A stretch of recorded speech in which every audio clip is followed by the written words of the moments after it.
Well, hello and welcome along. I'm Justin Brierley, your host for the next hour and a half or so for Unbelievable, the programme every Saturday afternoon here on Premier Christian Radio that aims to get you thinking. It's part of Faith Explored, and today we're tackling a big question: do Muslims and Christians worship the same God? I'll be introducing my guest in just a moment's time, and we'll be hearing some of your feedback later on the show. And of course, last week I was able to reveal that we have opened the ticketing for Unbelievable, the Conference 2016. It's happening on Saturday the 2nd of July at the Brewery. That was our location in 2013 for the conference. It's a fabulous conferencing venue, and it's going to be able to have all kinds of breakout seminars as well as the plenary sessions, and we've got a whole host of guests joining us. I'm going to be telling you a bit more about them. The theme overall for this year's conference is Discover Your Inner Evangelist. So if you're a bit of a timid person when it comes to sharing your faith, you're not sure you can answer those hard questions that people often come up with, well, this is the conference for you, to help you develop what one of our guests, J. John, calls natural evangelism. And there'll be all kinds of seminars helping you deal with some of those big questions in science and faith, scripture, ethics, philosophy, and all the other stuff you love from Unbelievable. So all the details online at premierchristianradio.com/Unbelievable 2016. The ticket details are there. There's a special early bird offer, 2 or more tickets, and you'll also get Unbelievable, the conference from the last conference on DVD. So we'll go and check it out. premierchristianradio.com/Unbelievable 2016. For the moment, time to get into today's show. You're unbelievable.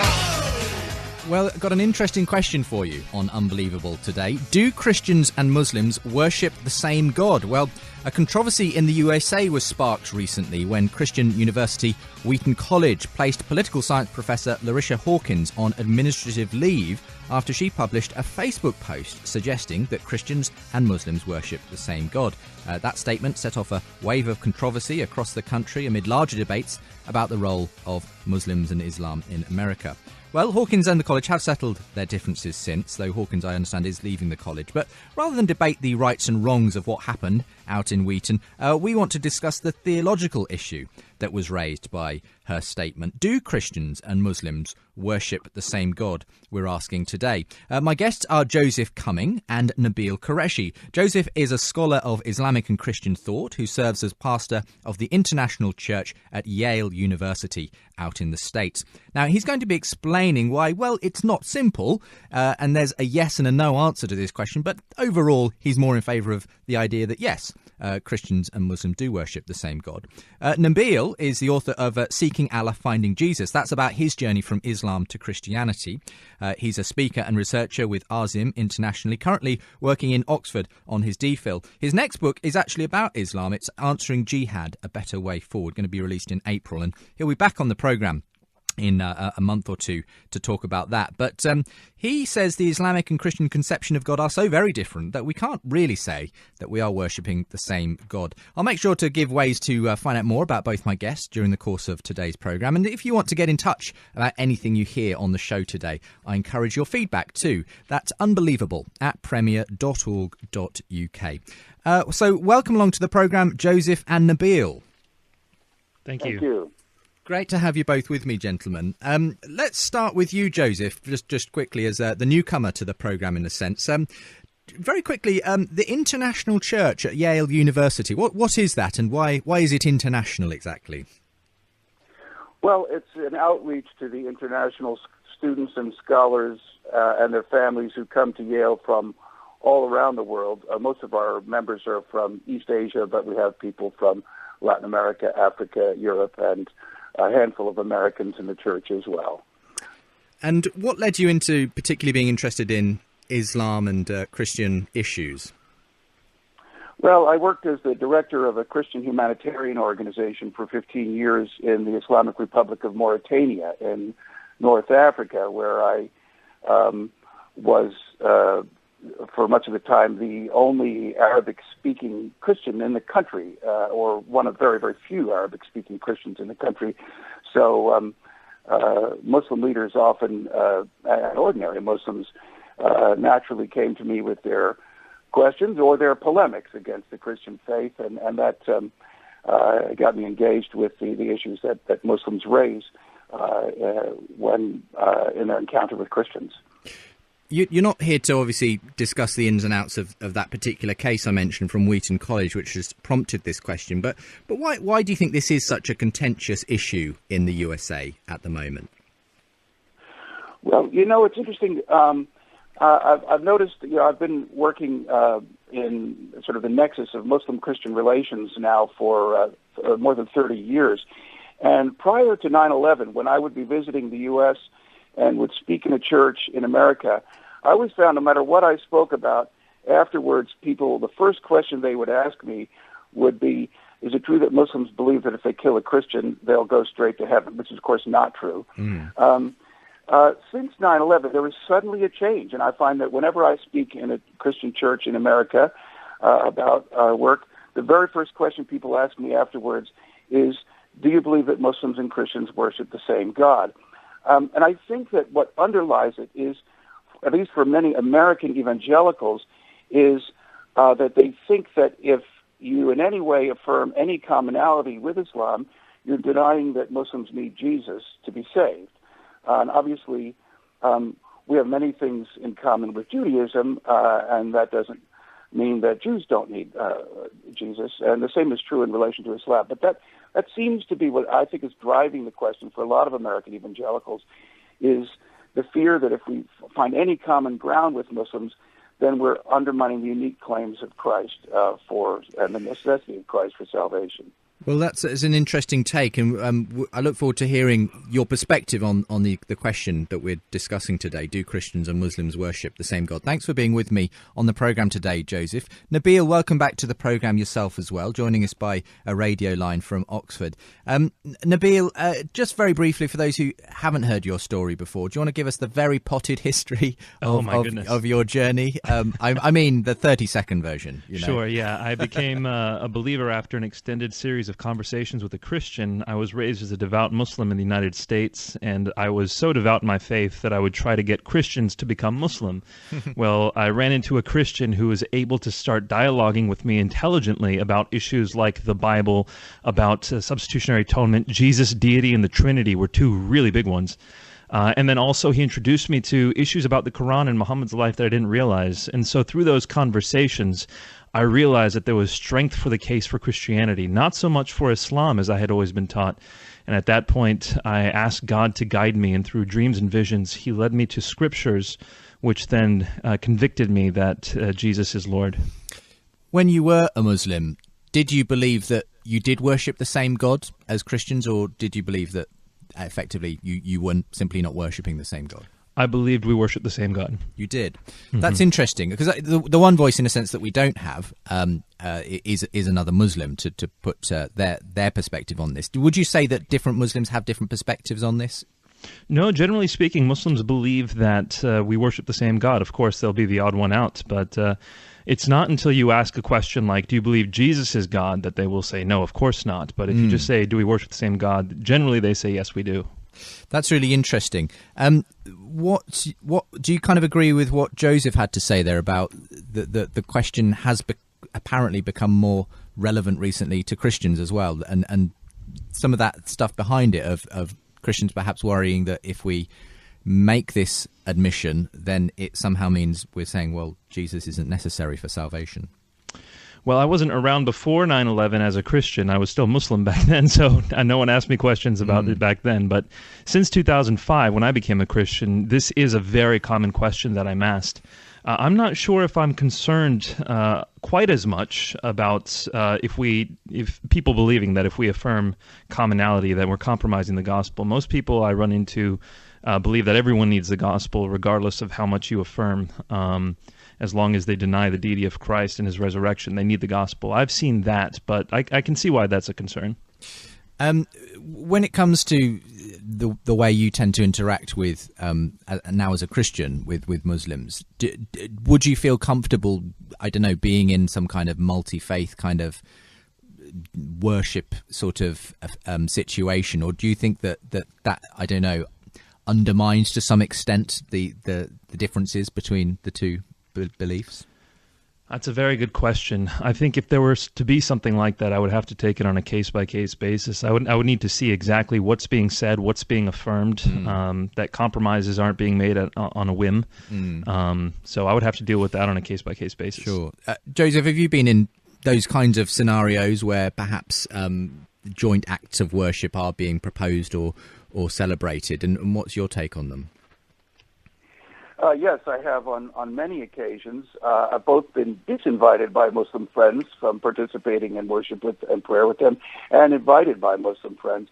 And I think I do take it on a case-by-case basis also, because I want to make sure that I'm not implying that I believe anything other than what I do believe. But as long as we're clear about the communication, I think we see abundant examples in Scripture of Jesus praying together with non-believers, of the Apostle Paul going to the synagogue and praying together with non-believers, in fact, praying together with people who explicitly denied Christ as God's self-revelation. So I don't have any problem in principle with worshiping together or praying together to the one God who created us with others, whether Jewish or Muslim or other, who are also seeking to worship that one God, as long as my participation in that will not be understood by them or by others as implying that we agree about everything or that I am affirming beliefs that I don't hold. Yeah, there was an interesting story that caused some controversy here in the UK about a Church of England vicar who was allowing the premises, or was going to allow the premises, to be used for a Muslim service. And I know that there are some pastors, ministers who'd be perfectly happy for their church sanctuary to be used that way, and others who would see that as in some way demeaning the purpose it's been set aside for. So we have similar kind of questions that come up in different ways, don't we, in different scenarios. But the question that we're asking today, and that we need to drill down into, is whether Christians and Muslims do worship the same God. Well, what would we mean by that even? And Joseph Cumming and Nabeel Qureshi, my guests today, are going to be helping us to look at this question on the programme. Again, if you want to get in touch, you're welcome to email in with your thoughts as well. unbelievable@premier.org. Also, you can send in your thoughts via Facebook and Twitter. We're on all those social media platforms at UnbelievableJB, or facebook.com/UnbelievableJB to send your thoughts in that way. All of that available from the website, where you can listen back to today's show and find links to both my guests from today's programme. That's premierchristianradio.com/unbelievable.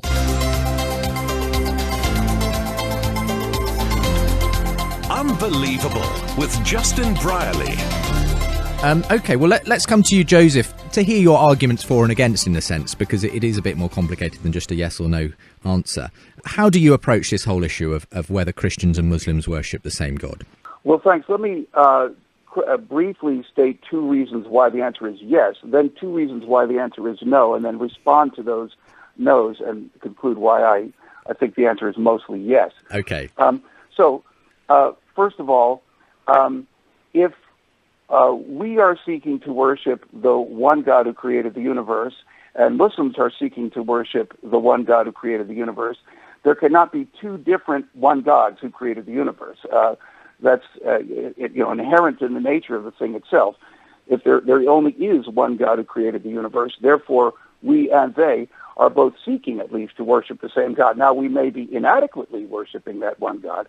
We may be worshiping that one God with either mild or grave misunderstandings about what that one God is like. But we and Muslims, if we are each seeking to worship the one God who created the universe, there can't be two different one gods.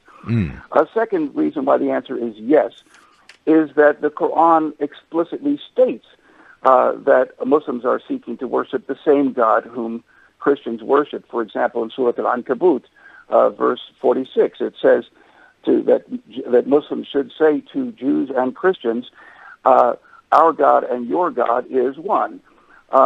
So clearly the Qur'an calls upon Muslims to worship the same God whom Christians and Jews worship. So if we want to say that Muslims are worshiping a different God, well, we have to be saying that Muslims are not doing what they are trying to do.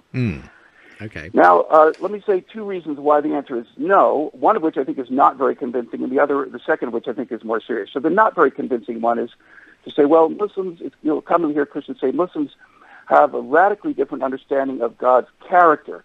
So that they say Muslims see God as arbitrary and distant and not as loving, whereas Christians see God as loving, covenant-keeping, and faithful. I would say you can find Muslims who do see God as loving and caring and covenant-keeping and faithful, and you can find Christians who see God as distant and unapproachable and arbitrary. And actually the differences within the Muslim community and the difference within the Christian community on that are actually just as great as the difference between Muslims and Christians on that. So if you want to make that argument, then you'd have to say each one of us is worshiping a different God from each other one of us, and each one of us has a slightly different conception of what God's character is like. So I don't think that's a very convincing argument. But what's a much more important argument is that Christians understand God's definitive self-revelation to be in the person of Jesus Christ, and that the fact that Jesus is God's manifestation in human form, Jesus is God incarnate. Therefore, from that we conclude that God, the one God, is triune. And Muslims overwhelmingly deny those two things. That is, deny the deity of Christ and deny the triune nature of God. And, of course, you can find a tiny minority of Muslims who do not deny that, but certainly the overwhelming majority of Muslims would deny that, whereas Christians not only affirm that, but believe that's necessary to our salvation. Now, that's a much more serious concern, because it is something that is necessary to our salvation. It goes to the very core of what we understand God to be like. At the same time, if we want to say that Muslims are worshiping a different God simply because they do not believe that Jesus Christ is God's definitive self-revelation and do not believe that God is triune, then we would be compelled to say that Jews who do not, or non-Messianic Jews, are also worshiping a different God. I don't think very many evangelical Christians would want to say that Jews are worshiping a different God, but I don't think there's any theologically or intellectually consistent basis for saying Muslims are worshiping a different God because they deny the deity of Christ and the Trinity, while Jews are worshiping the same God that Christians do. In fact, we see a number of examples in the Bible of the Bible describing non-believers as worshiping the one true God. So you have the example in which their worship is praised. For example, Cornelius in Acts chapter 10, and Lydia in Acts chapter 16, and even the pagan Athenians in Acts chapter 17 are all described as worshiping God, and then the apostles help them to come to a better understanding. Yes, this is a really interesting point, as you say, because what you described early on, this idea that Muslims and Christians are seeking to worship the God who created the universe, seems to be that's what Paul seemed to affirm in the Athenians and others, that they were seeking to worship, but they didn't have the full knowledge, the full revelation, I suppose, of who that God is. Really interesting point. So overall, this brings you to the point that we should be, in a sense, give the benefit of the doubt at some level to the view that we are worshipping the same God. That's right. I would say we're certainly seeking to worship the same God. There are important differences in what we understand that one God to be like, and how we understand that one God to have revealed himself, and those relate to things necessary to salvation. But on the basis of those texts in Acts and other texts in Matthew and Luke, I think it would be an error to say that Muslims are worshiping a different God. Okay. Well, let's give Nabeel a chance to respond here. Nabeel, because there's a lot of different facets there to what Joseph had to say. There's this idea that he says, on the plus side, in favour of Christians and Muslims worshipping the same God, we're both seeking to worship the God who created the universe. There can't be more than one God, if you like, who created the universe. And the Muslims in the Qur'an, that's explicitly stated as worshipping the same God. Against that, this view that there are different conceptions. Joseph didn't feel that was a very good argument. Perhaps more importantly, the revelation of God in Jesus Christ is something that obviously does distinguish Muslim and Christian beliefs about God. So where do you come in all of these arguments, and why do you land up feeling that actually on balance we can't say that we worship the same God? Yeah, this is all very intricate stuff. It is. And one of the things I want to say right off the bat is we shouldn't be pointing the finger at people and saying, well, you disagree with me, therefore you're an infidel, or therefore you're a heretic, or whatever you want to say. We should not be doing that because this is a complicated question. On other issues, maybe, but not this one, because this is very complicated. I want to start off by saying that when I became a Christian in 2005, I continued to believe that we worship the same God. It wasn't until a few years ago when I came to the realization that the Islamic God is essentially different from the Christian God, not peripherally, not tangentially, but essentially different from the Christian God, then I came to the conclusion that no, we don't worship the same God. Okay. Why do we say that? Why does anyone say that Muslims and Christians worship the same God? It's exactly what Pastor Cumming just said. That Surah Al-Ankabut says one God, that we worship one God and you worship one God. The Qur'an says that our God and your God is one. So Muslims assert that we're worshiping the same God, and that's why we say we worship the same God, those of us who do. But is that good reason to concede this point? I would say that the Christian perspective, or well, since this is a conversation between Christians, let me start off with the gospel. The gospel message is that God entered into this world as the only being that was sufficient to pay for our sins. He entered into this world out of love for us. That love was born out of the fact that he is a triune God, one God existing in a community of love from eternity past. It is that love that drove him to enter into this world, to take our sins upon himself. Specifically, 1 John 4:14 says, we have seen and testify that the Father sent the Son to be the Savior of the world. So, what we have in the gospel message, you have a Father, you have a Son, and you have a triune God who's eternally loving. Islam denies all of these things. It's not that the Islamic God is just sort of different. Now, if I were to say that the Islamic God had slightly different characteristics from the Christian God, they get it a bit wrong, but we worship the same God. Fine. But that's not the case here. In his most essential characteristics, the Islamic God is different from the Christian God. Now, it's not the case like Messianic Jews or even Cornelius and Lydia, where we simply haven't explained or expounded at this point the Trinity to these people. Islam comes along, sees the Trinity, and very intentionally denies it. In fact, Surah Al-Ma'idah, Ayah 73 says, if you believe in a triune God, you're going to hell. So it absolutely condemns the Trinity. Surah 112 of the Quran, Qul huwallahu ahad Allahu samad lam yalid wa lam yulad wa lam yakul lahu kufuwan ahad. Muhammad says this surah of the Quran, this chapter, is worth 1/3 of the theology of the Quran. Well, what does this one chapter say? Allah is not a father, Allah is not a son. The main point is to deny the fatherhood and the sonship of God, which is so essential to who he is in Christianity. One other point I'd like to make is Surah Al-Ma'idah verse 72 says, if you believe Jesus is God, you will go to hell. Whereas in Christianity, Romans chapter 10 verse 9, you have to confess that he's Lord to be saved. So these aren't peripheral divergences. These are diametric oppositions on the most essential matters of who God is. There's so much more that I want to say, but I'm sure we'll get to that. Just a question that crops up for me, and then I'll allow Joseph to come back, is that point Joseph raised, though. Well, if you do take that approach to Islam, should you not take the same approach to Judaism, where they would also deny the deity of Christ and so on? And yet we seem to be a bit more okay very often saying Christians and Jews worship the same God. What's the difference, I guess? Yeah, the difference is, as Joseph was saying a moment ago, you don't want to say that every single Christian has a slightly different view of God, and therefore we all believe in different gods. No, since we're within the same general tradition, we say we worship the same God, even if we have slightly different understandings. Well, with Jews, their view of God is based on the Jewish scripture, as is the Christian view. It's built on Jewish scripture. So we share this foundation of scripture, which we don't accuse of being corrupted, that we don't throw out. We actually build our entire theology on it. And because of that, Jews and Christians are starting from the same grounding. And the Old Testament God, I'd argue, is multi-personal. There are Jews, Jewish scholars like Alan Siegel and Daniel Boyarin, who've argued that in the first century, Jews believed in a multi-personal God.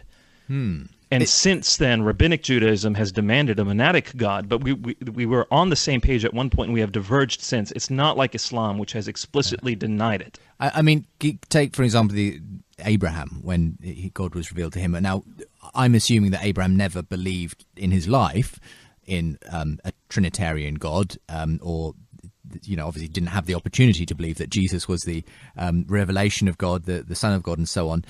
But any Christian would say, yes, I worship the same God as Abraham. But that's distinct for you. I would think you're assuming too much. In Genesis 18, it says that Abraham saw Yahweh. Genesis 18, 1 through 10, Abraham sees Yahweh at the oaks of Mamre. And then in Genesis 19:24, it says Yahweh, this one that he's just been speaking to, Yahweh called out of heaven fire and sulfur from Yahweh in heaven. So there's a Yahweh on earth and a Yahweh in heaven. Abraham sees them both. I don't think that we should just assume necessarily assume okay. Well, let's throw it across to you again before we have to go to a break, Joseph. What's your response to some of what Nabeel's brought up there? First of all, I think it's important. I would disagree with Nabeel respectfully with your reading of Surah Al-Ma'idah in the Qur'an. Surah Al-Ma'idah depicts God as asking Jesus, did you tell the people to take yourself and Mary as two gods apart from God? So you have this not Trinitarianism, but tritheism of God, Jesus, and Mary as three gods. And then it says people who say that God is the third of three are unbelievers. I think it's referring to that tritheism, not to the mainstream Christian doctrine of the Trinity. It's true that many English translations of the Qur'an replace the Arabic word, replace the word Trinity as three with Trinity, even though the word Trinity is not in the Arabic text of the Qur'an anywhere. All of the verses in the Qur'an that are translated into English as rejecting Trinity are rejecting three, and I think it's referring to tritheism, not to Trinitarianism.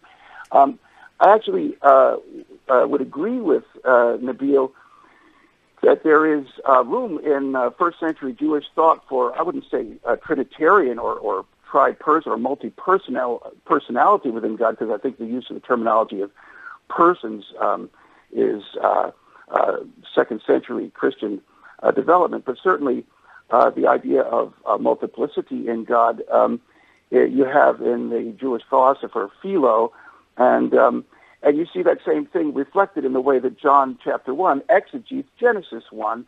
In the beginning was the Word, and the Word was with God, and the Word was God, and that is the primary go-to place out of which the Christian doctrine of the Trinity emerges, and that's an exegesis of Genesis 1. So I actually agree with Nabeel that there's room for that there.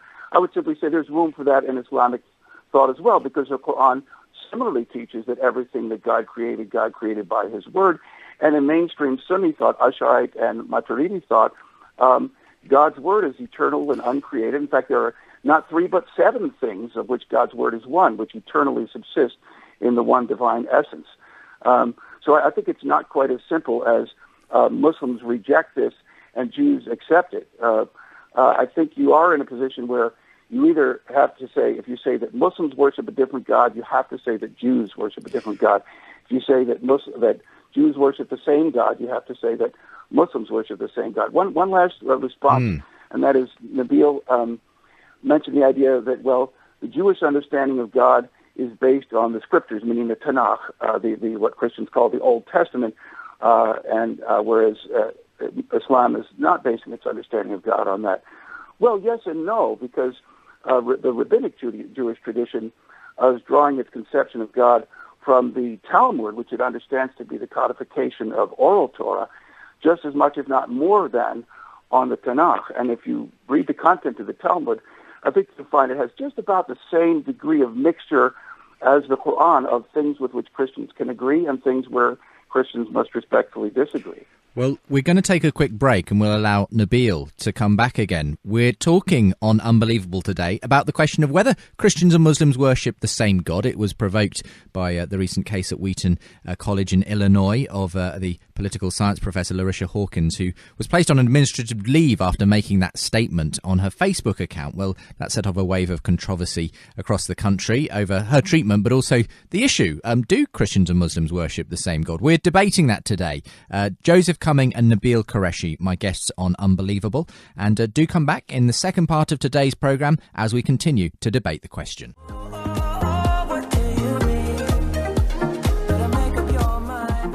Justin Bieber is the biggest pop star on the planet and has recently begun using his platform to talk about Jesus. In the latest edition of Premier Christianity magazine, we chart the ups and downs of the 21-year-old's spiritual journey so far. Plus, find out what colour animal you are, how personality profiling could transform your team ministry. There's also an in-depth interview with evangelist J. John ahead of his appearance at Unbelievable the Conference 2016. All that plus much more. Request your free copy at premierchristianity.com/free sample.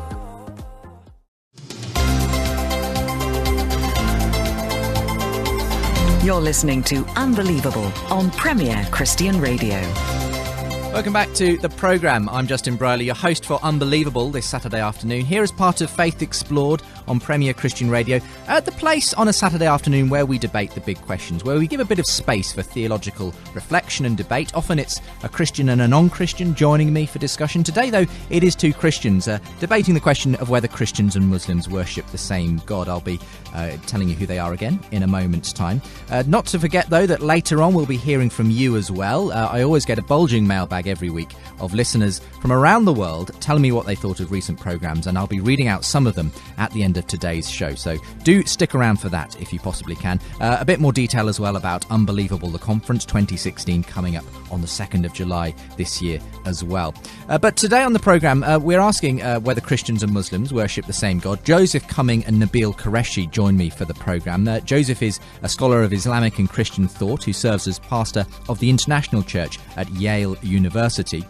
He's explained, I think, in very helpfully some of the pros and cons towards that argument, but why overall he comes down on the view that yes, we can say we worship the same God. Nabeel Qureshi says, as a Muslim, and for some time after his Christian conversion, he believed that Christians and Muslims worship the same God. It was only recently that he decided actually, essentially, there is such an essential difference between the Christian and Muslim view of God that we can't realistically say that we worship the same God. We heard Nabeel in that section, just at the end of that last section, Joseph explained that as far as he's concerned, it feels like the Qur'an isn't as anti-Trinitarian as you were wanting to suggest, and that there's, if you like, space for us to say that we are seeking towards the same God. And even that, if reiterating that point, that if you are going to exclude Muslims from saying that we worship the same God, you'd have to do the same really for Jews. So do you want to come back on this again? Yeah, absolutely. I think there's a lot to say. I don't want to miss anything. He said some very valuable things. I want to just briefly touch on something we said much earlier and then come back to where we are. Yeah. He said that monotheism essentially necessitates the fact that we worship the same God. If you have one monotheist and another monotheist, well, since they're monotheists, they're worshiping the same God. One of them might get it right, one of them might get it wrong, but they're both worshiping the same God. I disagree. I think one of them could be worshiping a God who doesn't exist. Okay. Even though the universe, from a monotheistic standpoint, necessitates one creator who's omnipotent, omniscient, etc. That's the what that he is. It's not the who that he is. What he is, omnipotent, omniscient, creator. Who he is his person, his character. And that's where it does matter how radically different God's character is in Christianity versus Islam. In Christianity, you have a God who's absolutely loving, absolutely merciful, who's willing to enter into this world, walk with people, walk with Moses, walk with Adam, to come into the tabernacle, to wrestle with Jacob, and of course to die on the cross. In Islam, none of that. In fact, the Quran denies that it's proper for God to do such a thing. And of course, there's much more. We see in 1 John that God is love. Islam doesn't say that. In fact, chapter 60, verse 1 of the Quran condemns Muslims for loving God's enemies. Of course, there's even worse. There's the fact that the God of Islam does not even seem to remember about his commands for monogamy, that he allows wife beating, that he allows sex slavery. These are significant differences. I wouldn't say that they're tangential, but all of them pale in comparison to what we have been talking about, which is the very character of God, the very persons of God. God is triune. Joseph has said that the Qur'an isn't denying the Trinity, it's denying tritheism. Yes, but it is attempting to deny the Trinity. And the fact that it gets the Trinity wrong is further proof to show that this is not something that's building on Judeo-Christian tradition. The very concept of prophet is different between the two faiths. The concept of salvation is different between the two faiths. The concept of marriage is different. A lot of the semantics are there between Islam and Christianity, but the underlying referent of these same terms is very different, which shows us that it's not actually the same faith.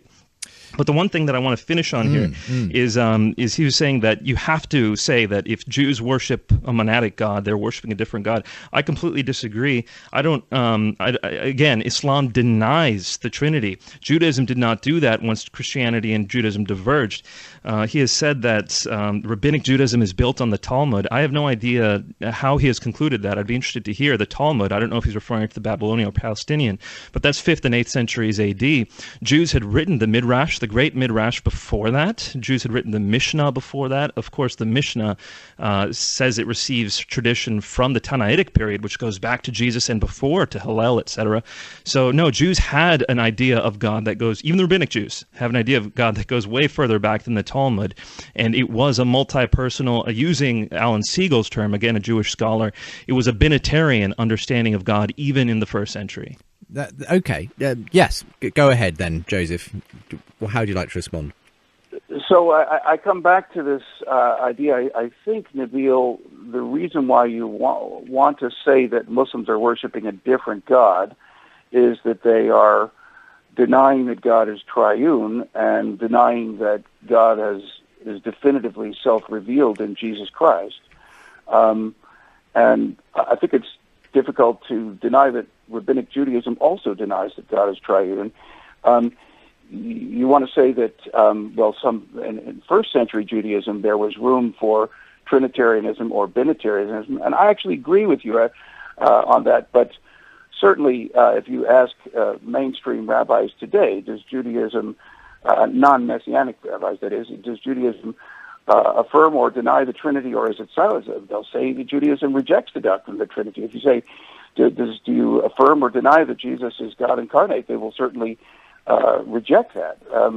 So they're pretty much on the same page with Muslims there. From your point of view, Joseph, this who versus what distinction that Nabeel made, that perhaps, we can agree on a what definition of God being omniscient and omnipotent and so on, creating the universe perhaps, but the character of God is also fundamentally important. And for him, again, he says that is distinctly different between the two conceptions. Yes.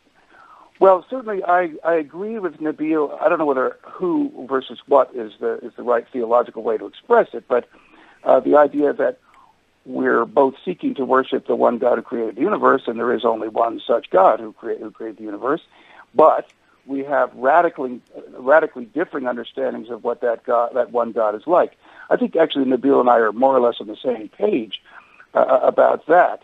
At the same time, I want to say the New Testament clearly gives us multiple examples of people who did not believe that Jesus was God, who did not believe that God was triune, and who were nonetheless described as worshiping God. Now, earlier I gave the examples of Cornelius in Acts 10 and Lydia in Acts 16 and the Athenians in Acts 17. And you could say, well, those were the elect. Those were people who were going to believe. But if you look at, for example, Matthew 15:9, where Jesus is addressing Pharisees who explicitly reject him, and Jesus quotes from Isaiah, where Isaiah says, "This people worship me, but they worship me in vain. Their teachings are merely human rules." Now, so he's critiquing their worship as being inadequate and not acceptable to God. Nonetheless, he's not saying they're worshiping a different God. Jesus isn't saying they worship a different God because they reject him, because they radically misunderstand what God is like. They're worshiping God. They're just worshiping God in vain. Okay. Responses to any of those points of view? Nabeel? Of course. I would say that it is essential to remember that there is a difference between the who versus the what of God. Who he is different from what he is. And I think that might be part of the reason why we're disconnecting here. What Muslims worship that's similar to Christians is the what, not the who. The who is radically different. And we ask the question, do Muslims and Christians worship the same God? I think we're talking about the who, not the what. But one thing that he mentioned briefly, he said that, and I'll quote him, he said, you want to say it's a different God because it denies the Trinity. No, it's much, much deeper than that. Islam isn't just the same religion denying the Trinity. Suppose with me for a moment. Now, I've never tried this before, so it's interesting that we're trying this on the air. But suppose with me for a moment that a man is creating a religion, a monotheistic religion, out of whole cloth. And suppose with me that that God that he's creating, again, just hypothetical, is one who is not a father, is not a son, is not triune, has no concept of substitutionary atonement, does not enter into this world, is not named Yahweh, does not support monogamy, different in all these ways, but yet it is said that it is the same God. Just bald-faced assertion, this is the same God, in order to win over Jews and Christians. And also, this man then inserts himself into the prophetic story of Judaism, the salvation history. He just inserts himself in there, but he doesn't bother to make any reconciliation between his God and the actual God of Judaism and Christianity. Would we be justified in saying it's the same God or not? And I would say, of course not. This man is making this stuff out of whole cloth. It's not even remotely the same one. Okay. Do you think that Nabeel's analogy works there, that if you weren't to give it the label Islam and just were taking it, as it were, from basic principles, that you would feel like, well, we've got a very different God on our hands here to the Christian view? Well, except that I don't think that Islam is quite that. I mean, he's what Nabeel is describing is a Christian caricature of Islam, not Islam as it actually is. For example, he says Islam repudiates monogamy. Well, yes, but many Muslims interpret Islam as endorsing monogamy. They simply get there by an interpretive approach of saying, because polygamy is allowed only if you can treat all of your wives equally, and that's impossible. Just ask the first wife, and she'll tell you. And therefore, monogamy is forbidden. For example, the Imams of Tunisia, that was the basis on which they supported outlawing polygamy in Tunisia. So, we can take a caricature of Islam and then denounce that. And yet, if you look at Islam as it actually is, it's not quite so simple. Now, that's not to say you don't have polygamous Muslims. You have many, many polygamous Muslims in the world. You can have Muslims who beat their wives and Muslims who don't beat their wives. There are Christians who beat their wives too. Clearly, beating your wife is outrageous and a deep offense to God. I don't know that beating your wife means you're worshiping a different God. I think it just means you're committing a terrible sin against the God who respects that wife in a way. I mean, one of the things I'm getting here, though, is that obviously you and Nabeel not only disagree about whether Christians and Muslims worship the same God, you also disagree about your interpretations of the Qur'an, because I think what Nabeel is saying is that, in his view, the Qur'an does legitimate wife beating, and therefore, if it speaks of a God, if the God represented in the Qur'an is a God, then it must be a God who approves in some sense of that. Whereas from what I gather from you there, Joseph, you obviously don't believe that that's a proper way of viewing the Islamic God. Well, I don't necessarily think he's incorrect. Rather, I would say I don't think it's my place as a non-Muslim to interpret that Quranic text for the Muslim community. The Muslim community themselves are having quite a vigorous debate about that text. I mean, it's a specific text in the Qur'an, which to me as a non-Muslim is deeply troubling, but which the Muslim community is having quite a vigorous debate about. And I would think that as outsiders to that community looking in, I realize, Nabeel, you are in a sense an insider and an outsider to that community, but as for me as an outsider looking in, I'm going to root for the Muslims who are interpreting it as forbidding wife beating. Some Christians, I think, are hoping that the pro-wife beating camp within Islam will win the debate so we can then triumphantly show how bad Islam is. I'd rather see the anti-wife beating camp win that debate because I don't think God wants wives to be beaten. Sure. I mean, this takes us slightly off the main point here, Nabeel, but do you sense that you are taking a different approach to the way you're willing to see the Qur'an and the way it represents God? Obviously, Joseph wants to give a very charitable view, and in a sense a view that is as close as he can bring to the Christian view of God. Right, and I really appreciate Brother Joseph's heart behind this.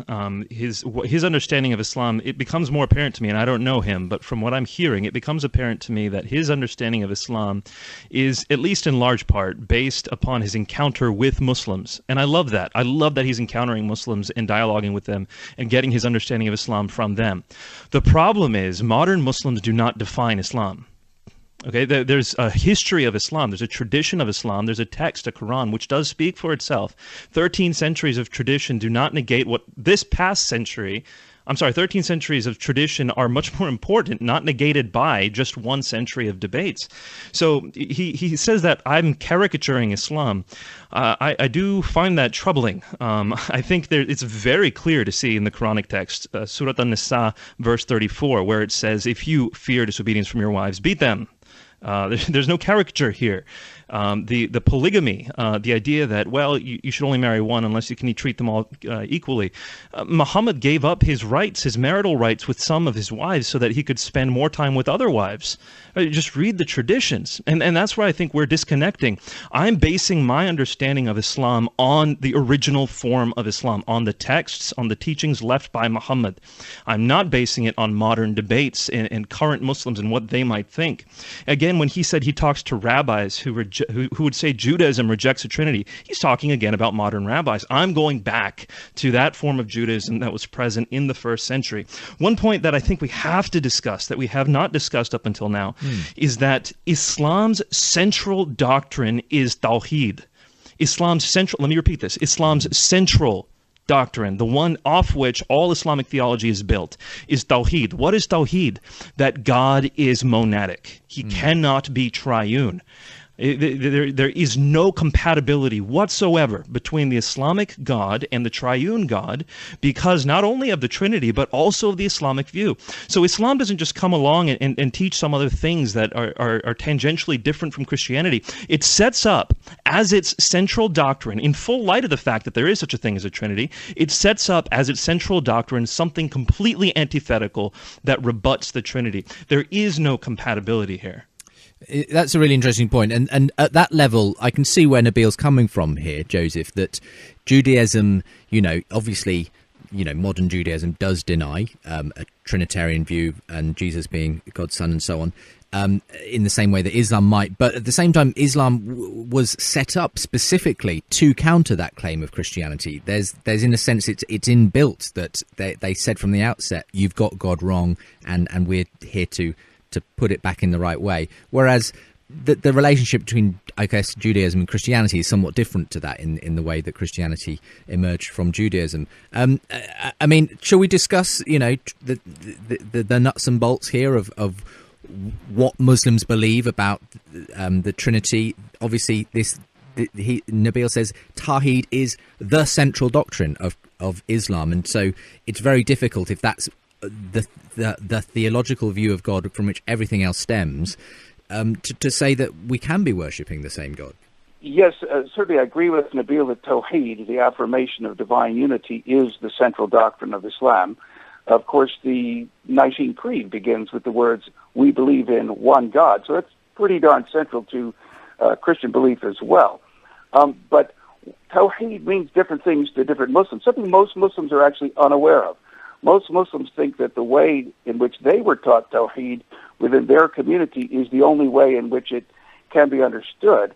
And most Muslims have not been theologically educated about their own tradition. So that, I don't want to get too technical on Islamic theology for your listeners, but I do have an article on my website about the theology of Abu Hasan al-Ash'ari, who is the definitive theologian for the mainstream Sunni tradition. And that theology, affirmed by Sunnis, is actually criticized by anti-Sunni polemicists as being polytheistic, precisely because they think it is identical to the Christian doctrine of the Trinity.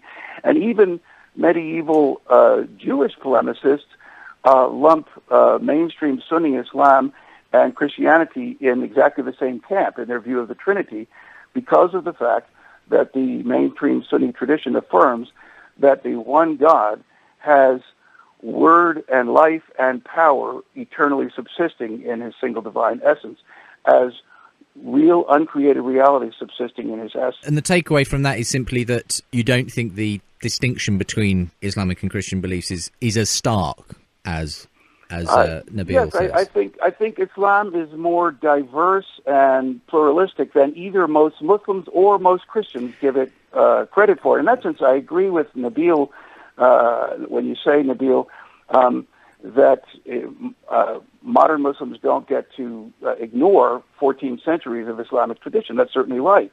But that 14 centuries of Islamic tradition has huge diversity and pluralism within it, including on precisely this issue of the Trinity that we're talking about. And it's not just one simple thing. And I do not think, by the way, Justin, it's correct to say Islam was set up to correct the Christian doctrine of the Trinity. Certainly, the Prophet Muhammad understood himself to be correcting some errors that Christians and Jews had fallen into, and you see that clearly in the text of the Qur'an. But I don't think that the mainstream Christian doctrine of the Trinity was among the errors which the Prophet Muhammad understood himself to be correcting. Do you agree with that, Nabeel, or do you? And just be interested in your response again to this whole issue of whether the diversity that has existed and continues to exist within Islam means that we can't be as hard and fast about claiming the view that you do take of the Qur'an and so on. Well, there's certainly diversity within Islam. I don't disagree with that. But even some of what he just mentioned is actually, I would say, proving sort of my point here. He mentions al-Ash'ari at the end of the debates. Well, there was, if you want to watch more about this, by the way, I had a debate with Shabir Ali, who is a Sunni scholar, on Trinity versus Tawheed last April. It's on YouTube. You can watch it. In the course of that debate, I brought up the issue of the Mihna. This was the Islamic Inquisition, which was launched by Sunni scholars. I'm sorry, I wouldn't use the word Sunni, but scholars who were trying to defend Tawheed.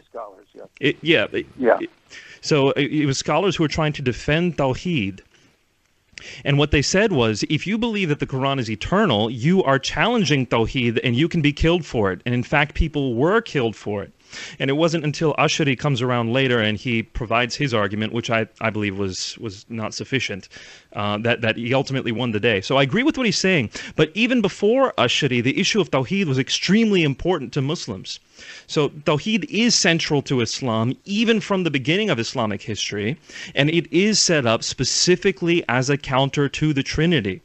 I don't think that we can try to do away with that by pointing to the diversity within Islam. Even those who are probably on the fringes of the Islamic Ummah, the Islamic community, they still believe in forms of Tawheed. And other Muslims have such issues with diverging forms of Tawheed that they're ready to kill for it.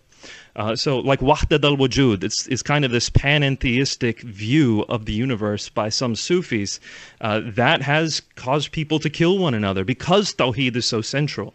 And which is my point. Tawheed is central no matter the diversity of Islam. Ash'ari comes after that point in time. Now Muhammad, again, does get the Trinity wrong. The Qur'an gets the Trinity wrong. But Muhammad gets lots of things wrong. He gets Aaron confused. He thinks Mary is a certain person, the niece of Moses. She's not. So Muhammad gets a lot of these things confused. That doesn't mean that he's not trying to deny the Trinity. Certainly through Surat Al-Ikhlas, the short chapter I referred to earlier, he is trying to deny the Trinity. When he says, say not three, he's trying to deny the Trinity. especially since it comes right after the verse where he denies the deity of Jesus. So once again, I have to recap. Islam is set up specifically to deny, at least its central doctrine, is set up specifically to deny the Trinity, the deity of Christ, the absolute loving nature of God is found nowhere in the Qur'an. All of this jeopardizes our ability to share the gospel if we assume we have enough of a bridge. Which all raises the question for me of why, as a Muslim, and why you had said at the outset of the program, you believe most Muslims do believe they're worshipping the same God as Christians. If Islam is so set against, in that way, the Christian view of God, how does that square? In as much as I presume most Muslims know that Christians do have a Trinitarian view of God. So how can a Muslim claim to be worshipping the same God? That's a very good question, because they believe Christians have corrupted their tradition. Okay. They believe Christians started off as monotheists, ultimately turned Jesus into a god, and have now become polytheists. So when they're saying that we worship the same God, that narrative almost demands that we believe Christianity has been corrupted. And that's part of the problem with, I think, just saying that we worship the same God.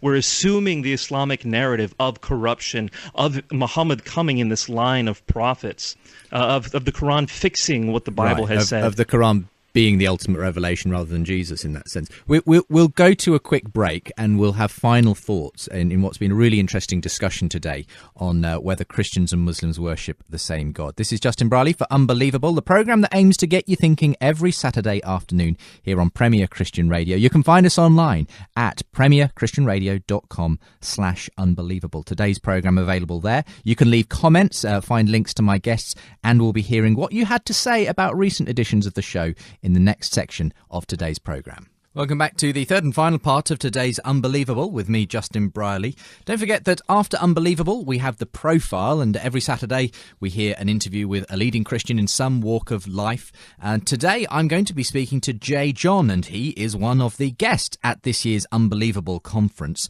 J. John is a noted evangelist. He's had 3 decades of experience in creative and dynamic public evangelism. He's delivered literally hundreds of talks to millions of people and seen thousands come to faith through initiatives such as the Just 10 tour.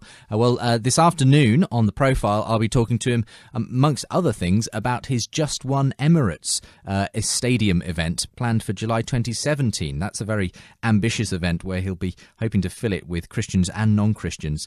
So listen out for that between 4 and 5. And if you want to meet J. John in person, he's going to be speaking, as I say, at Unbelievable, the conference this year, and he's just hilarious as well. If you meet him, he's got so many stories, anecdotes. He's a brilliant storyteller, and so it's great fun to have him at this year's conference. It's something rather different, really, to the speakers we normally feature. So I'm really looking forward to that. We've also got some real academic prowess as well in people like Gary Habermas, who's going to be there, who is, of course, well known as a apologetics and philosophy professor out in the States, very much a leading authority on the evidence for the resurrection. Jeremiah J. Johnston of the Christian Thinker Society is going to be with us as well, and they're our main partners for the event this year. Tanya Walker from Arzim, Ruth Jackson is going to be there, Yemi Adeshina, and there are more guests to be announced. I'm excited to say that we're going to be continuing to add to the roster of guests who will be at this year's conference. It's all happening Saturday the 2nd of July at the Brewery in central London. It was a great venue for us in 2013, so we're returning there this year. And I'm looking forward to the many seminars that you'll be able to experience there as well. I'll give you a bit more detail later on in the programme about those. If you do want to check it out, though, premierchristianradio.com/unbelievable 2016. And if you want to know what's coming up next week on the programme, we're going to be discussing that age-old problem of evil and suffering. 2 guests will be joining me for that, Corey Markham and Josh Parrick. So look out for that next Saturday afternoon or on your podcast feed. For the moment, time to get into the final part of today's discussion. You're listening to Unbelievable on Premier Christian Radio. Well, concluding today's discussion on Christians and Muslims and whether they worship the same God, we've been talking about this on the back of that controversy in the USA just towards the end of last year when Wheaton College placed a professor on administrative leave after she published a Facebook post suggesting that Christians and Muslims do worship the same God. We haven't really debated the rights and wrongs of that situation, which it appears has been settled at some level. But we are debating the question, we have been debating the question of whether these just two conceptions of God are simply too different to reconcile, as speaking of the same God. Joseph Cumming and Nabeel Qureshi have been on both sides of this debate. Joseph, a scholar of Islamic and Christian thought and pastor of the International Church at Yale University. Want to find out more about Joseph? josephcumming.com, CUMMING.com, and you can find more of his writings there. Website, just as I record, is actually down, but hoping to get it up again. It had a bit of a hack recently. Nabeel Qureshi, available at nabeelqureshi.com as well, and books and so on from there. So, gentlemen, it's been really interesting getting both your positions on this. Joseph, you might want to respond to a little what Nabeel was saying towards the end of that section as well. I mean, my overall question is do you draw a line anywhere in terms of there being a distinction? Could you say the same of a Hindu, a Buddhist, some other religions, that they also worship the same God, because there's a sense in which you might argue all religious people are grasping for, ultimate reality, and so there might be a case of saying, well, all religions in the end are worshipping the same God. Where do you draw a distinct line anywhere? So, given the shortness of time, I'm going to resist my desire to respond to Nabeel on Surat al-Ikhlas and Surat al-Nisa and on the Mehna. But maybe we'll have further discussion on our respective blogs at some point about that for listeners who want to get into that level of depth and understanding the text. I think you're asking a very important question there, Justin, and I'm not a scholar of Hinduism or Buddhism, so I wouldn't begin to try to unpack their understandings of God, where I'm a well-informed layman only. What I would say is I think that the Bible gives us some clues. You see, when the Yahwistic faith comes into the land of Canaan, you have an indigenous belief system in southern Canaan in which El is the high god over the pantheon, and in the northern Canaan in which Baal is the high god over that pantheon. And the Lord's messengers seem to say, well, Yahweh and El are one and the same God. There is only that one God. And although there's some initial experimentation with adopting elements of Baal worship and adapting it with critique into mainstream monotheistic faith, ultimately worship of Baal is resoundingly rejected by the Bible. And I think the reason, what's the difference between El and Baal is that Baal is inherently polytheistic. To worship Baal is to worship his female consort with whom he has sex to make the earth fertile, and whom we worship by committing sexual immorality. And so there's no way that can be redeemed as a monotheistic faith. So that, I think, is why it's rejected. But where Yahwistic faith encounters a faith that can be made monotheistic, it says, okay, you're not fully understanding what El is like. Let's correct your misunderstandings, rather than saying, let's reject that language and worship a different God. And so that would be the principle that I would take into conversation with Hindus or Buddhists, or for that matter, people who follow traditional tribal religions. And of course, Christian workers among followers of traditional tribal religions generally don't say, we're just bringing in a new God you never heard of. They generally look for what is the high God over all of it, and then say, we're going to show you how that one God has revealed himself in Jesus Christ, and you don't need to worship the other gods. Yeah. Speaking of which, in the end, I mean, I think a lot of people's concern with the phrase that Christians and Muslims worship the same God, a lot of evangelicals would be concerned, is that a lot of people might say that from the point of view of saying, oh, well, all these different religions, they're all leading to the same path. We all worship the same God after all.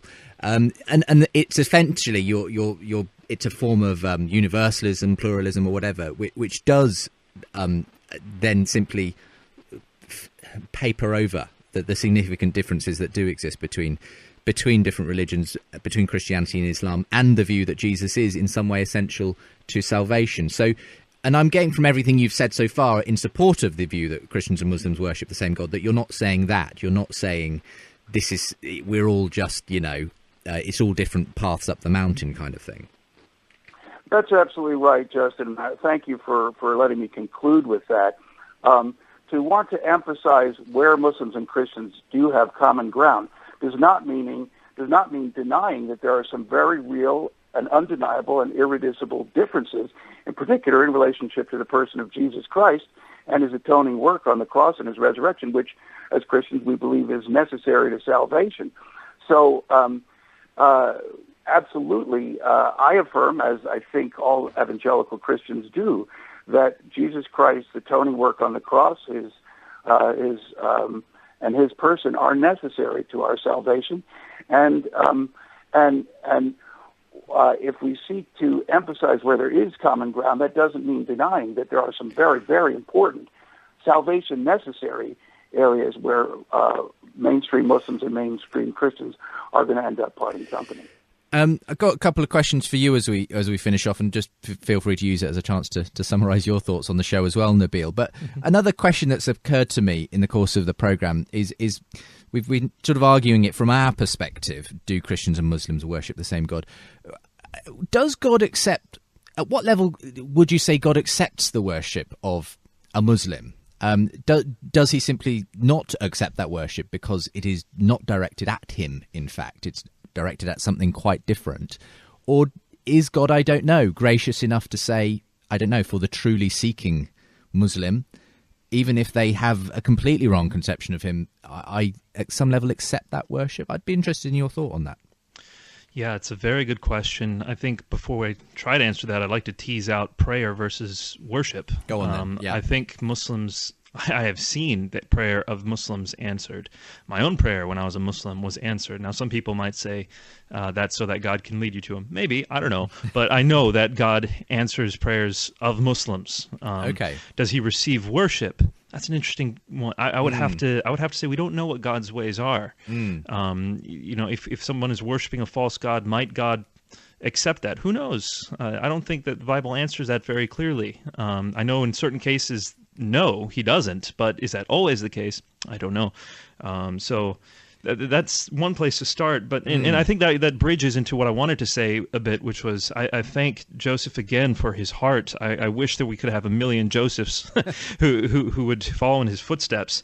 But I'm not coming at this question missiologically. I'm not coming actually with any agenda, simply as a man with love for my God, Yahweh, and his gospel. And what I see in the Christian God is essential, with the sine qua non of what he is love, because he is triune. This Trinity is the foundation of the gospel. And then we think of God as our Father. The grace of the Father is absolutely central to Christian theology. And then the salvation that comes through the Son is crucial, literally, for Christian salvation. All of this is denied by Islam. Islam leaves no room for the Christian God's most essential characteristics. This is why we can't equate it to something like Buddhism, like Hinduism. At least in this way, those religions were not built as a rejection of the essential components of the Christian faith, of the gospel even. And this is why this issue has become important to me. I debated Miroslav Volf on this issue a few weeks ago because he had said something about the Wheaton controversy that I thought quite dangerous. Now, though, the reason why I'm debating this is because I'm realizing if we keep asserting that the Christian God and the Muslim God are the same, it's not so much that we're denying the necessity of evangelism, it's more that we're actually destroying the foundation, the importance of the gospel and how it functions. We need to stand up for the fact that our God is a Father, our God is a Son, that he's a loving triune God, and it's because of that that this gospel works. Otherwise, they won't get it. Thank you both for impassioned defences of your different positions on this, and thank you for being with me on the programme today. Nabeel and Joseph, it's been great being with you, and who knows, perhaps we can open this up again at some point down the line. But again, if you want to find out more about Nabeel, NabeelQureshi.com. Joseph is at josephcumming.com. Thanks for being with me on the programme today, gentlemen. Thank you so much. Thank you, Justin, and thank you, Nabeel.